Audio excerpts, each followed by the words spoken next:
Dans cette vidéo, on va parler des suites arithmétiques. C'est un chapitre qui est vu en première, que ce soit en spécialité ou en tronc commun.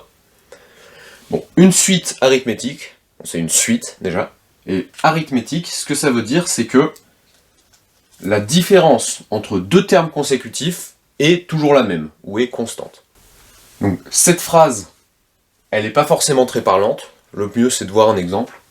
Si on prend la suite qui vaut 4, puis 7, 10, 13, 16, on voit qu'elle augmente de 3 en 3. Bon bah cette suite, elle a l'air d'être arithmétique.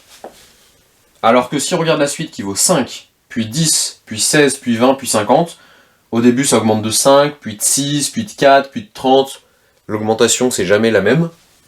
Bah cette suite, on sait qu'elle n'est pas arithmétique.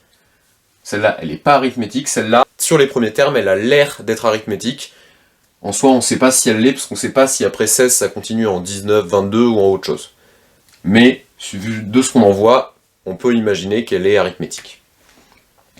Bon bah si on a une suite qui est arithmétique, la relation de récurrence, c'est-à-dire le truc qui nous permet de passer d'un terme au suivant, bah cette relation, elle est toute simple.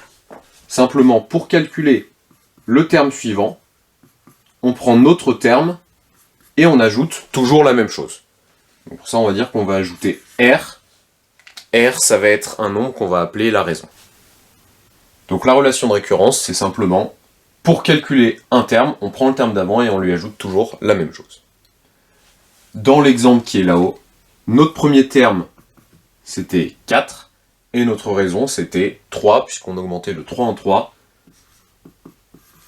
Du coup, on pourrait écrire que pour calculer le terme suivant, on prend notre terme et on lui ajoute 3.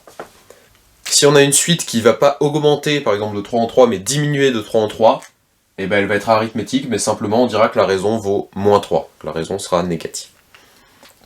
Si on prend notre suite arithmétique qui augmente de 3 en 3, donc 4, 7, 10, 13, 16, etc., imaginons qu'on veuille calculer le terme U100. Alors on pourrait compléter la liste un par un, donc 19, 22, 25, etc. et arriver jusqu'au terme U100. Mais bon, ça risque de nous prendre un petit peu de temps et on a sans doute mieux à faire.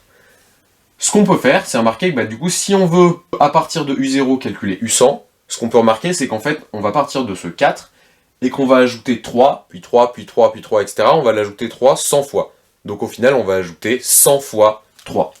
Donc ce qu'on peut remarquer, c'est que si on veut calculer U100, on a juste à faire 4 plus 100 fois 3. Et ça va nous donner la formule explicite d'une suite arithmétique. La formule explicite d'une suite arithmétique, ça va être simplement que pour calculer un terme, on prend le terme de départ, puis on ajoute la raison, et on va l'ajouter n fois, plus n fois r. Encore une fois, dans la formule, il y a plein de lettres, ça peut faire un peu peur. Vaut mieux comprendre l'exemple que apprendre la formule par cœur.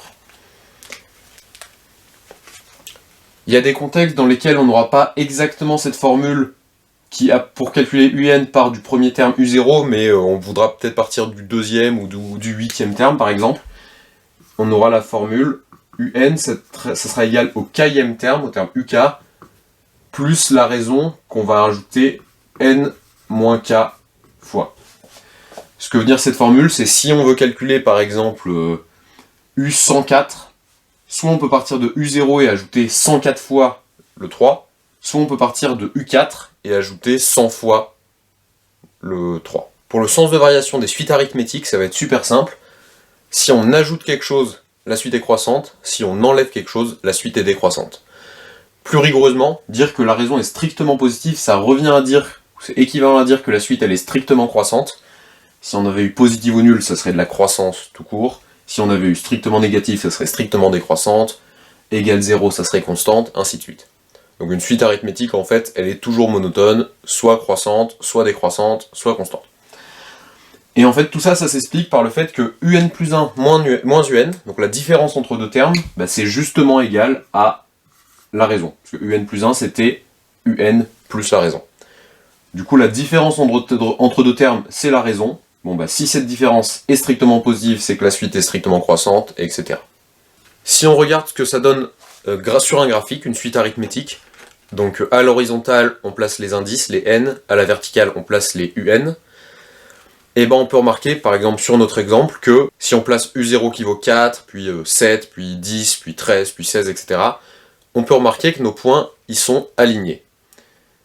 Ça s'explique par le fait que notre expression explicite, UN c'est égal à U0 plus N fois R, on pourrait la réécrire R fois N plus U0, là j'ai juste changé l'ordre, donc on a écrit que UN c'était égal à 1 truc fois N plus U0.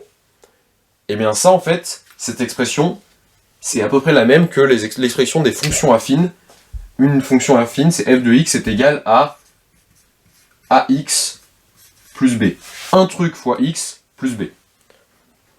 Et donc en fait, si sur notre graphique, on rajoute la fonction 3x plus 4, la raison fois x plus u0, on remarque bien qu'on a une droite qui passe par tous nos points. Parce qu'en fait, nos deux expressions explicites sont les mêmes, simplement l'expression explicite de la suite est définie seulement sur les entiers, tandis que celle de la fonction est définie partout. On dit parfois qu'une suite arithmétique c'est la version discrète ou discrétisée d'une fonction affine, et dans l'autre sens qu'une fonction affine c'est le prolongement ou le prolongement continu d'une suite arithmétique.